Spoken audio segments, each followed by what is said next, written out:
On this episode of Three Tool Players, we talk about the who, the what, and especially the why of the Rafael Devers trade. Also, what was the value for both the Red Sox and the Giants? Was Devers a true Yankee killer? Brian needs a research staff, and the Hammers give a tribute to their dad. All this and more on this episode of Three Tool Players.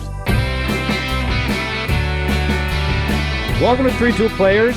I'm Chris Spear, and alongside me, as always, are the Hammer brothers, Brian and Dan Hammer. Say hello to the internets, fellas. Hello to the internets, fellas. Ahoy, ahoy.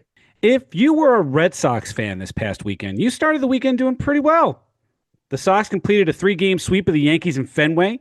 You had a 10th inning walk-off in the opener, and Rafael Devers provided some of the scoring with a solo home run for a 2-zip win against Max Fried to complete the sweep.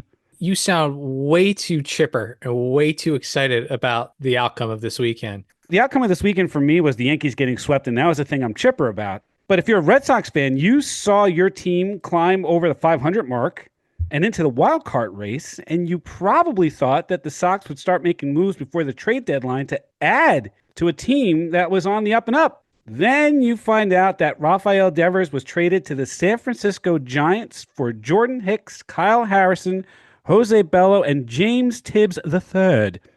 Good feelings gone. Dads everywhere who got Devers jerseys and T-shirts for Father's Day get shafted, and Red Sox Nation is shook to the core. You're damn right. You damn right. Do you think there's a return policy there, like a 24-hour return policy for that? Nope, no backsies. No backsies. No backsies. No backsies. No takesies, no backsies. That's right. That's right. And imagine that scenario too, because let's just think of a father up in Boston, and he opens up that box, and it's a Devers jersey. It's like, all right, honey, thanks. So I'll go grill out something over there, throw some hot dogs on. And then hours later, he's gone. It's probably put into the barbecue anyway. Just a little extra charcoal in there. Yeah. So Rafael Devers is a San Francisco Giant. He was announced today at a press conference as we're sitting here right now. And Red Sox Nation is reeling. And rightfully so. Devers had been with the Red Sox since he was 16 years old. He was a homegrown star. He was the last member remaining from the 2018 World Series winning team. Well, wasn't Devers on the team since he was 16 years old too? I mean, that's what just said that. I didn't hear you. I'm sorry. How the hell did you not hear me? Is your volume on? I did not hear 16. I'm sorry. No, he hears blah, blah, blah, blah, blah, words. Okay, my turn to talk. Exactly. So, my voice is the Charlie Brown teacher. Exactly. You are the teacher. You are the parents. That's all I hear from you right now. Yeah. And we are the two out of control kids on this podcast that you have to, chase around with a wooden spoon. Go ahead, catch us. Go ahead, Dad. Yeah. Enjoy your Father's Day. I Enjoy love this you, tie. Chris. Squirrel. Gosh. I mean, this one's got to hurt for a Red Sox fan. Does it really, though? You got a guy who clearly isn't a team player, somebody who outright refused to switch positions at the beginning of the season when they brought in Bregman. Quite frankly, this is a guy who also has been leading the American League in errors over the last 7 years. Think about that for a second. Any ground ball hit to this guy is going to be an adventure. The idea of having such hubris to say that's my position, regardless if you're getting paid $13 million over 10 years, if you're not doing as well, I mean, don't look at that as, hey, look, somebody's coming into my territory. No, you should look at this. I need to make the team better. Where can I play better? You don't need to be that rooster, man. You need to be like a cog in that team, a very well-paid cog for that matter. Your money is guaranteed, right? If you're getting paid that much money, you also send really a bad message to the rest of that clubhouse. The other men that are in the trenches with you, are they going to rally around you, or are they going to see you as a spoiled, I'm going to hold my nose, hold my breath, stamp my feet until I turn purple type player? You brought up a great point right there in saying he got paid.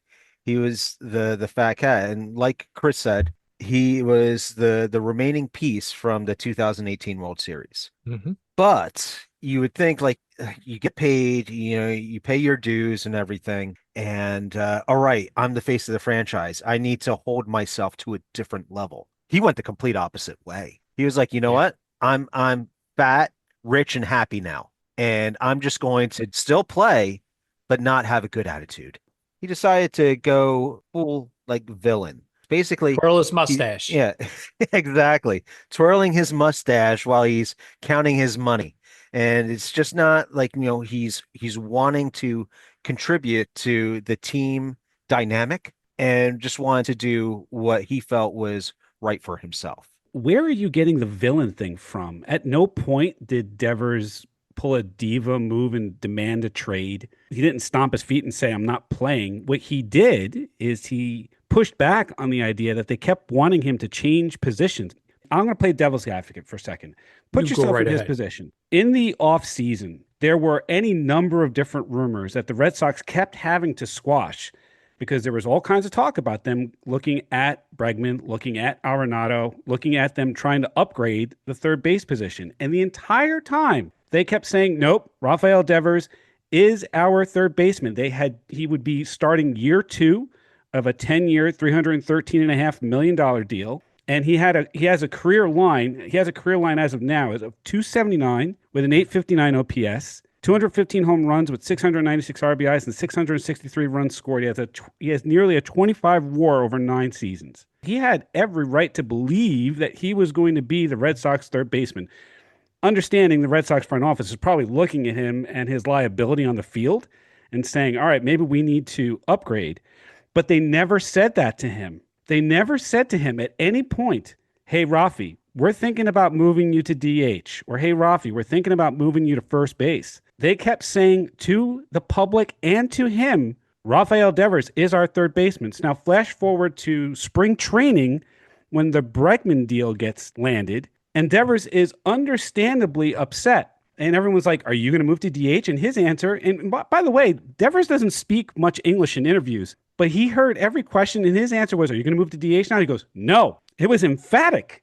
Who's wrong here? Is it Devers or is it the Red Sox front office who probably owed their freshly minted star with this huge contract that they signed a year before some sort of explanation? So you think there's a failure of strategic communication on part of the ownership, on part of the leadership?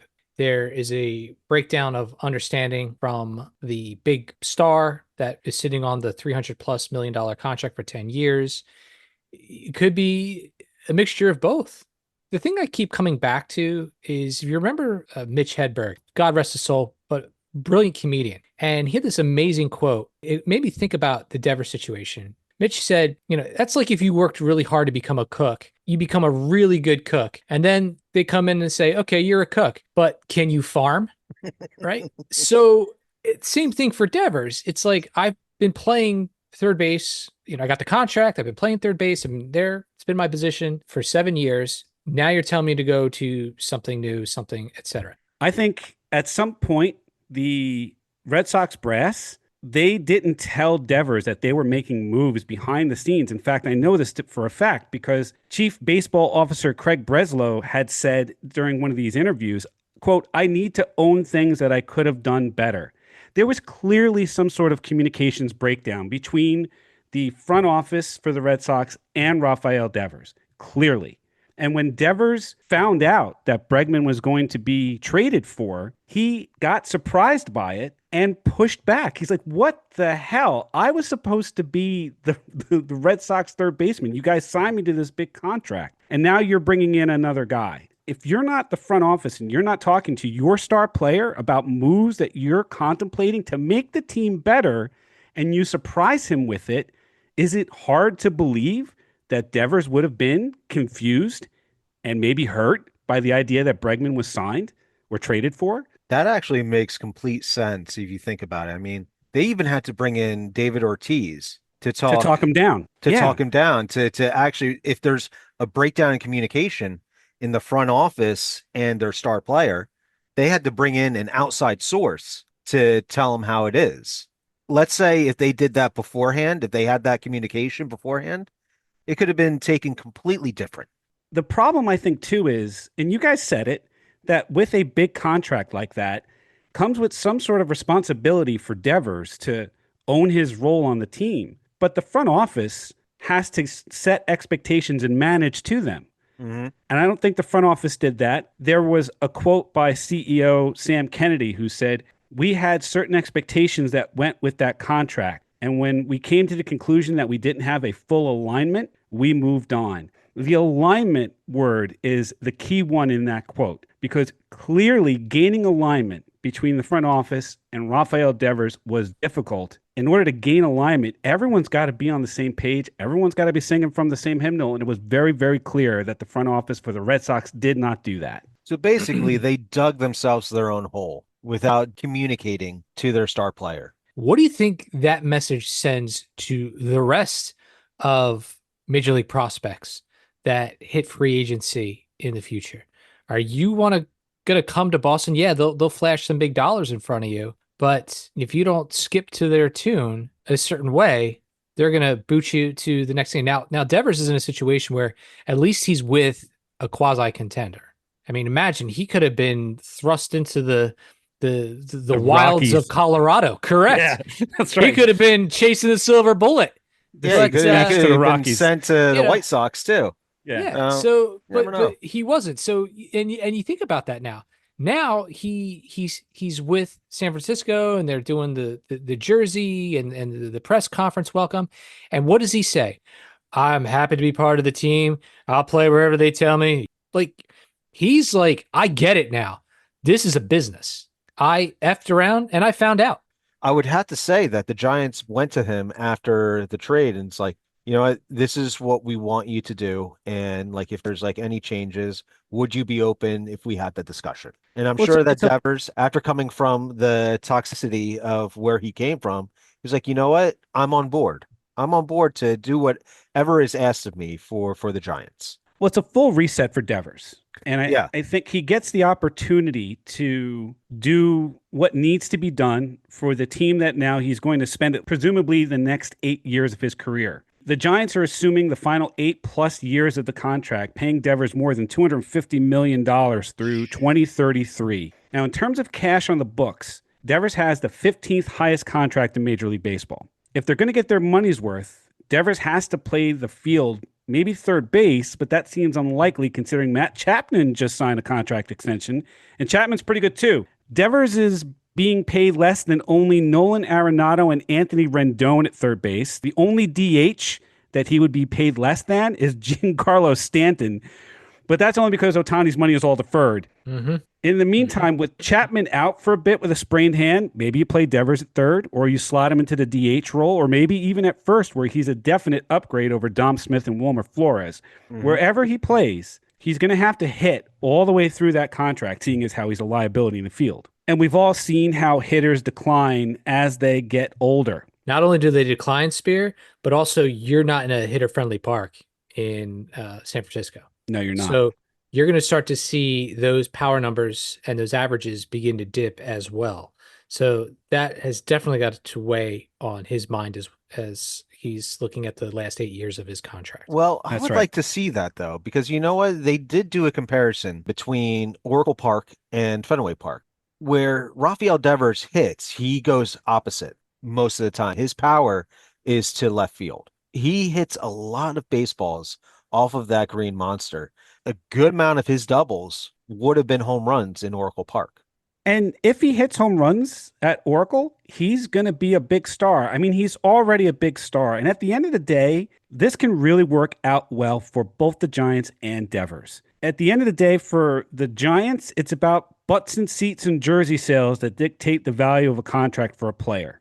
Devers is a bona fide star. He hits, and he hits a lot. And after Buster Posey whiffed on Ohtani, Soto, Judge, the Giants now have a star that they can sell jerseys and put butts in seats. And all Devers has to do is hit. He's just got to do what he does really well and hit the ball, hit it hard, and hit it the hell out of the stadium. And I got to tell you something. If I'm Posey and I'm the Giants brass, I don't just need him to hit. I don't need him just to sell jerseys, but I also need him in the offseason to be a tour guide at Alcatraz. Understand? he's got to put in the time with, John Q. Public and Jane Q. Public all throughout he needs to be the no rice-a-roni treat in San Francisco if he's going to make that kind of money. But that's All not right. that's not Rafael Devers, man. Rafael Nope. Devers isn't that guy. He never has been. He's the Nope. reluctant star. He's not that guy that's going to be out in front with the fans or the press. So if you're He, expecting that from him over the course of the next 8 years, you screwed up. you know, what's Yeah. interesting too. People are saying this was a Yankee killer. This is a Yankee killer. Hmm. And for a while, I was like, I really don't shake in my boots when this man comes to the plate. Like, yeah, you have some okay numbers, etc., but you're not gonna be the type of person to scare me out of anything. And I went back and I did a quick comparison between him and Ortiz, who really is foreknown as the Yankee killer. And man, their stats are pretty darn close. Aside from average like Ortiz, he batted 303, 271 hits, 53 of them homers, 171 RBIs, and 150 runs scored in 243 games career against the Yankees. Now, if you look at Devers, his numbers showed that he had less average, 270, but he had 120 hits and 31 homers, 78 RBIs, 79 runs scored in only 119 games. So that's only half. If he kept on that trajectory, then yes, I would be eating my words and saying, here's Ortiz 2.0. But right now, I'm in Yankee land saying, sure hope you like the West Coast. The guy who has to be the most excited that he's gone is Garrett Cole, who won't have to face him when he comes back. In 44 regular season at-bats against Cole, Devers has 14 hits, including 8 home runs and 20 RBI, with a 350 batting average and a 975 OPS. You may not be excited that Rafael Devers is across the country. Garrett Cole certainly is. It's fun you say that because Garrett Cole obviously is out for the year because of his Tommy John surgery. Who's to say that he's not whispering in the clubhouse, in Boston? He's like, hey, get rid of that guy. That's right. That guy's terrible. He's all diva. kinds of bad Get him news. out of here. That's right. That's right. It's You all overpaid it's all for his Garrett contract. Cole. That's right. It's all Garrett Cole behind the scenes. He's the right. puppet master. You didn't That's see right. him coming, did you? That's right. It just kind of That's right. reminds me of what Garrett Cole did back in 2023. It's iconic. He stepped off the mound when Rafael Devers was coming up and just flashed 4 and just went, Walk him. walk him, 4 Walk 'em. off to the side. Wanted no part of him. Exactly. So if Garrett Cole was talking to the Red Sox and trying to whisper him out of the Red Sox lineup, listening wasn't a terribly bad idea. All said and done, if you have a guy that your communications have completely broken down, if you have a player that isn't happy on your team and you can get someone to take his onerous contract off your hands, you do that in a heartbeat every time because you get something that's really important: payroll flexibility. The Red Sox aren't on the hook for $1 of Devers' remaining contract, which is kind of amazing when you think about it. Mm-hmm. The optics are bad, sure, but in the long run, the Red Sox may be better off. In the meantime, Bregman is on his way back from injury sometime around the All-Star break. Roman Anthony just came up. He hit his first home run the other night, but he's struggling. But you got to figure you are now building a team around Anthony, Marcelo Mayer, and Christian Campbell. So Devers being gone isn't the end of the world. It's just the beginning. And there's some value in what they got back. Jordan Hicks should be able to contribute immediately to the Red Sox pitching, either in the rotation or in the bullpen. Bullpen seems more likely right now. Kyle Harrison was optioned to AAA. In fact, it's funny because he was slated to pitch Sunday Night Baseball in prime time. And right before they pulled him out and said, you're getting traded to the Red Sox. And oh, by the way, they're going to option you to AAA. I mean, just think of the emotional slide you go on if you're Harrison at that point. But Happy Father's Day. I want to know all about this guy. Does he have kids? Because it's like, Daddy, what a great day. And he's like, not now. Daddy's not in the show anymore. Hold on, let's see what he is. Does he have kids? Yes, he has 2 children, a daughter and a son, and his wife Meredith. Oh, Meredith, you had a rough day. Oh, it's awful. It's awful. Hopefully he didn't kick the dog when he came home. Oh, wait a second. Wait, I'm sorry. This is Kyle Harrison of the Premier Lacrosse League. It's okay. That guy's all right. He's doing fine. You're an idiot.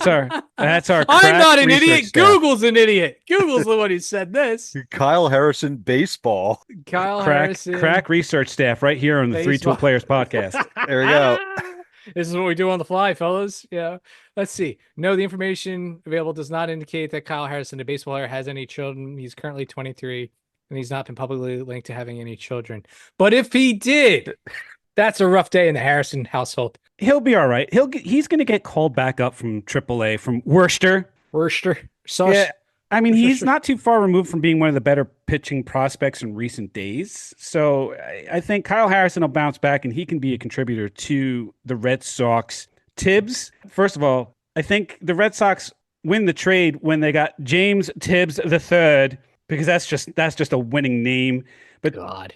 Tibbs immediately becomes the number 6 prospect on the Red Sox top 30 prospect list, and he could see big league time as early as next season. He's got a smooth swing and a good hard hit rate. The other guy, Bello, who's in the trade, may take a little bit more time to develop. He looks more like a bullpen arm that might show up in the bigs in a few years. But the Red Sox may miss Devers in the middle of the lineup in the near term, but it's certainly not the end of the world. And there was value in the trade for the Red Sox. And maybe they're not done. Maybe there's some trades that the Red Sox will pull off before the trade deadline to fill in that hole. Time will tell. Yeah, time basically exactly what I was going to say is time will tell. James Tibbs the third The is third. is the third is young. He's Florida State alumni. Had great numbers, great power. I believe he had between 20 to 30 home runs each season at Florida State. But does that transition to the MLB? Because right now he's in rookie ball. He's in plus A ball. And he's Yeah. doing decent, but he's still batting like around like a 240 clip with about I think it was about 12 to 15 home runs. Yeah, you'll see. I mean, sometimes these prospects come up very quickly. The bottom line is the Red Sox now are going to be all about their young stars. We made a point earlier. What does it say to other free agents that this kind of thing can happen? The question is, what does it look like to Roman Anthony, Marcelo Mayer, and Christian Campbell, who are now the new big three for the Mhm. Boston Red Sox? Those three have to be looking at each other and at the front office going, I don't know, man. That's the worst thing about this. The Red Sox front office looks terrible, and their young stars have to be looking going, ooh, not good. Well, they're all hoping to do a good job, put a team together that will eventually come in second or third place in the AL East behind the Yankees.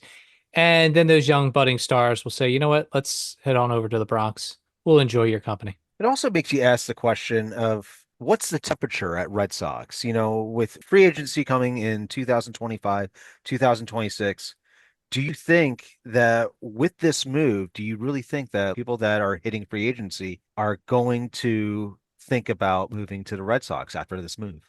It just depends. I don't think they're going to get the big marquee Hmm. names, but Dan, it's a business. If they're willing to pay somewhat fair market value, they will bid on people. And some people may also be towards the end of their career. They might be just hoping to stay in the bigs and they'll go play anywhere. Doesn't matter, even if it's like a short term, 1 or 2 year rental. So I'm not worried about them putting those together in terms of patchwork, but it definitely sends a clear signal to agents everywhere, mega agents, to say, hey, look, I've really got to talk my clients through if they're considering Boston because this is the attitude that they present from their Hmm. leadership. Hmm. Yeah, I couldn't agree with you more, and that is both rare and it makes me crazy.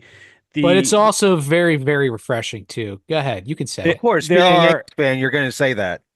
there are a couple of quotes that I think will come back to haunt the chief baseball officer Craig Breslow. Breslow said during his press conference around this, he goes, I understand why the initial reaction would be that it'd be tough to sit here and say when you move a player of Rafi's caliber, when you take that bat out of the lineup, how could I sit here and say that we're a better team? And I acknowledge on paper that we're not going to have the same lineup we did, but this isn't about the game that's played on paper. This is about the game that's played on the field and ultimately about winning the most games that we can. And in order to do that, we're trying to put together the most functional and complete team that we can. It's the functional Mm. that sticks out a little bit because when you're the chief baseball officer, you're the guy who's supposed to be building that culture so that you don't have this level of dysfunction. And another quote from him, quote, as we think about the identity and the culture and the environment that is created by great teams, there was something amiss here, and it was something that we needed to act decisively to course correct. When you look at the identity and the culture and the environment that's created by great teams, that culture, that identity, that environment that starts with the front office. Mm. I'm going to ask both of you guys this question. I think I already know the answer. You've both played organized baseball. Hmm. The Red Sox came to Rafael Devers and asked him to switch from third base to DH. And then after he relented and said, okay, I'll play DH, then they said when Tristan Cassis goes down with a season ending injury, they asked Devers to play first. And again, he said no publicly. My question for the both of you is this: what would you have done if team management had come to you and kept asking you to keep moving positions? Is it more or less an easy thing? I mean, keep in mind, Devers hasn't played first base, had to get adjusted to DH. In fact, he was 0 for March when he started the season, couldn't find a groove because he had to adjust to an entirely new routine. What would you have done if team management came to you and asked you to keep moving positions? Again, I didn't get past, college ball here, so it's kind of an apples oranges thing here because you're talking about real dollars and cents on the line. Playing organized ball, though, it always comes down to what's best for the team. I know baseball can be an individual sport, but if the team is looking at you and says, hey, we want to keep you on the field, but we need you to learn this new thing. How can you do that? We'll be patient with you. As long as I'm able to keep getting those at bats and I'm still able to produce, then me as a player, I would want to learn that new position. And an example I'll give you is this. When I was 14 years old, I played Babe Ruth baseball. We had a rookie catcher who could barely throw the ball back to the mound. He just got out of Little League literally the year before. At one point, we realized that the other team, every time they got a base runner, it was an automatic, first base. Now you're going to second base. Now you're going to third base. They would run completely on them. Coach came to me and says, hey, Brian, I know you've never worn the gear. I know you've never caught ever in your life. Would you be willing to just go behind the plate and just deter them from running? And I'm like, I'll give it a shot, coach. So literally the next inning, first batter gets on. The first pitch, the guy took off like normal, and I got up like nobody's business. I didn't know if the mask was around my head, but I just let it loose down to second base. And when I turned my helmet, I saw that the throw beat the guy by about 3 steps. All that needed to tell the other team was, hey, there's an arm behind the plate.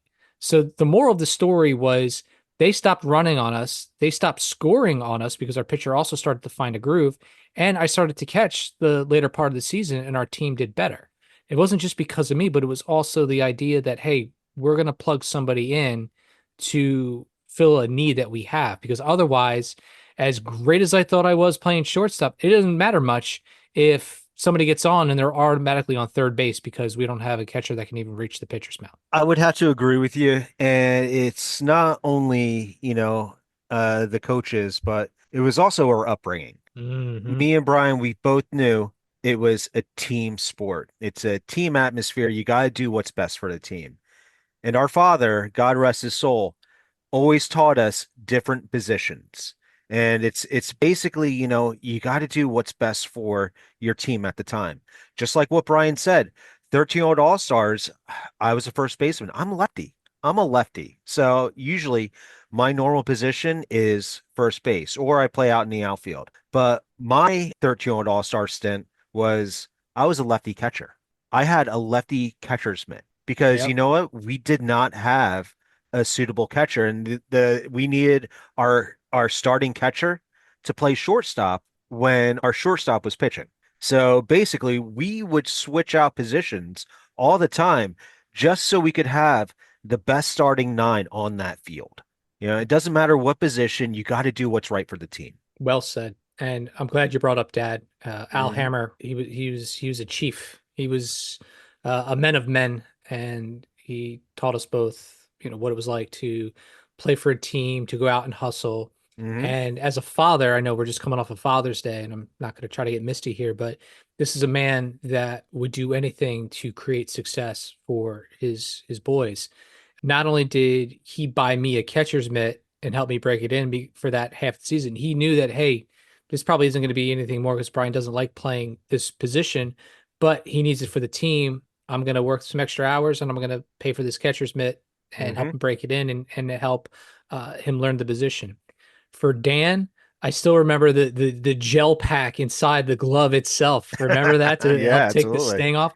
But my dad also was fun too, because he's like, well, he says, I can also use the catcher's mitt because I'll catch you guys when you're pitching to me. So he also saw this as a sound investment, in our baseball development. So all told, yes, it does come from upbringing. I can't speak for Rafael Devers' parents, but again, you're talking about a big sum of money there, and he's got all sorts of people in his ear too. You've got agents and managers and trainers and family and accountants telling you, hey, this is where the big money's coming from, and now they're telling you to switch that, which means you're not going to be as successful.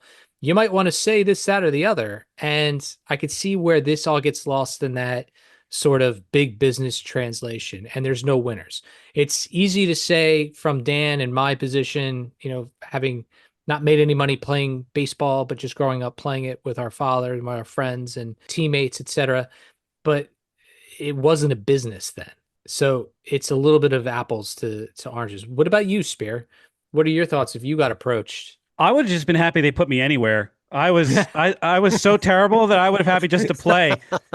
I wouldn't have cared. You want me to catch? Sure. I don't know. Whatever.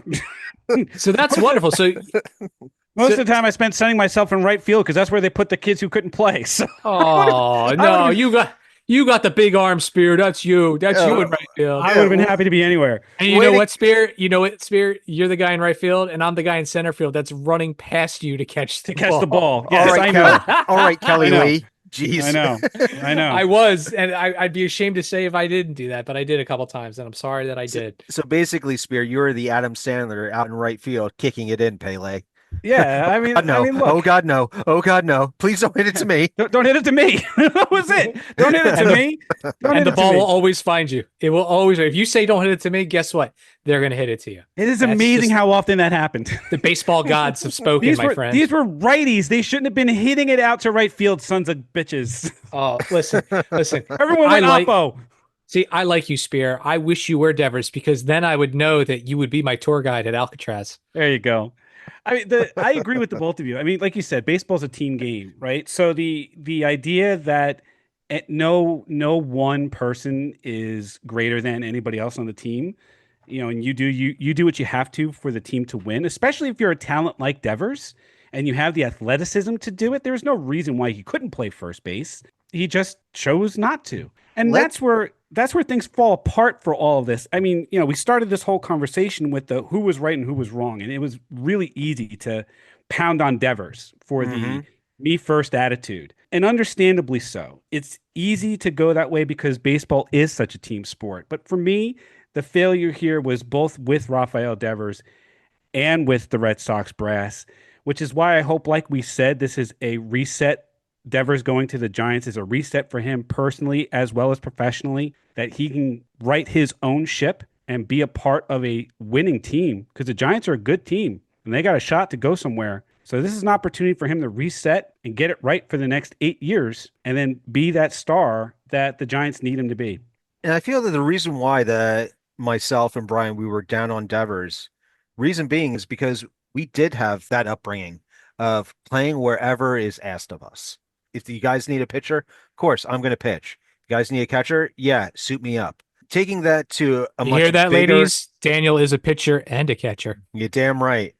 But taking that to another level, I mean, I want to talk about one of Rafael Devers' former teammates who's doing that exact thing for the Dodgers in Mookie Betts. This dude has been asked to play multiple positions. He didn't shy away from me. He's like, yeah, sure, put me anywhere. Put me at short. Put me at second. Put me at left field. Put me at right field. Put me in center. Doesn't matter. I'm just going to play.